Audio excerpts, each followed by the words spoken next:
From JBS Studios in Greater New York, this is the JBS News Update with Teisha Bader. I'm Teisha Bader with the JBS News Update for Friday, January the 5th, 2024. Intense fighting continues between Israeli troops and terror group Hamas in Gaza. And the IDF said today that during the last day, IDF forces from the air, sea, and land attacked more than 100 terrorist targets in the territory of the Gaza Strip, including military headquarters and sites, launching positions, and buildings where terrorist infrastructure was stored alongside weapons. 2 rockets were fired from Gaza at southern Israel today, one of which hit a building in Sderot, causing damage but no injury. Israeli troops continue to defend the northern border with Lebanon. Early this morning, it said, hitting a number of terrorist infrastructures of Hezbollah, along with a position and a military site where the organization's terrorists were operating. Rockets were fired from Lebanon today at Kiryat Shmona in northern Israel. First 2 and then 8 more tonight. About half intercepted by the Iron Dome. The others landed in open areas, and no damage or injury was reported. IDF spokesperson Rear Admiral Daniel Hagari updated last night that 3 Israeli citizens who until now were defined as missing from the October 7th Hamas massacre are now recognized as hostages. Hagari said they joined Hadar, Oron, Hisham, and Avira, bringing the total number of Israeli hostages held in Gaza to 136.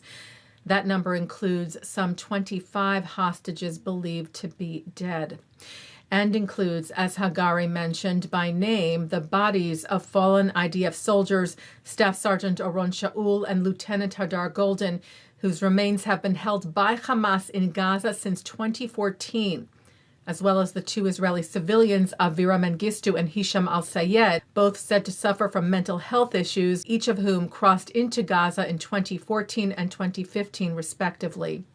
While Hagari did not mention the names of the 3 Israeli citizens that were just added to the list of hostages, the Times of Israel reported that they are 42-year-old Hanania Blonka and 28-year-old Idan Shtivi, as well as 56-year-old Ilan Weiss, who is believed to be dead. And the Times of Israel reports that a resident of kibbutz near Oz, who was thought to have been taken hostage when the kibbutz was attacked on October the 7th, is dead. 38-year-old Tamir Adar, the kibbutz announced today, was killed while defending the kibbutz on that day. U.S. Secretary of State Antony Blinken left Washington yesterday for a week-long trip to the Middle East region, making a number of stops, including in Jordan, Qatar, the United Arab Emirates, Saudi Arabia, Egypt, and Israel, where he will hold meetings about the current situation. The State Department said throughout his trip, the secretary will underscore the importance of protecting civilian lives in Israel and the West Bank and Gaza, securing the release of all remaining hostages, our shared commitment to facilitating the increased sustained delivery of life-saving humanitarian assistance to civilians in Gaza, as well as to reducing tensions and avoiding escalation in Lebanon. While following the resignation last month of University of Pennsylvania President Elizabeth McGill after her testimony to a congressional panel on campus anti-Semitism, the JTA reports that 39 professors from Penn spent 3 days in Israel this week on a solidarity mission, the first visit by faculty members of an Ivy League school since the October 7th massacre. The group of Jewish and non-Jewish professors visited other universities in Israel, like Ben Gurion University and Hebrew University, met with Israel's President Isaac Herzog, and families of hostages. They also visited some of the communities ravaged on October the 7th. The visit was led by Professor Michael Kahana, who told the Times of Israel, "I think the trip will have a big impact. I think you will now see a lot of missions from other universities because we took that first step." Taking a look now at our programming for tonight on JBS for Friday, January the 5th. Live Shabbat services are coming up at 6 o'clock from New York City's Central Synagogue, followed by Shabbat services from the Hampton Synagogue.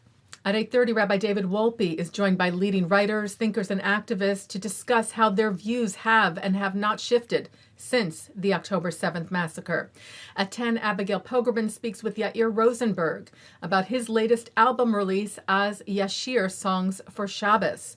At 10:30, a replay from the Hampton Synagogue, followed by a replay from Central. And coming up next, it's a look at this week's Torah Portion. And that's the JBS News Update for Friday, January the 5th, 2024. I'm Teisha Bader. I will be off on Monday. Micah Halpern will be filling in. Wishing you a Shabbat Shalom. Am Yisrael Chai.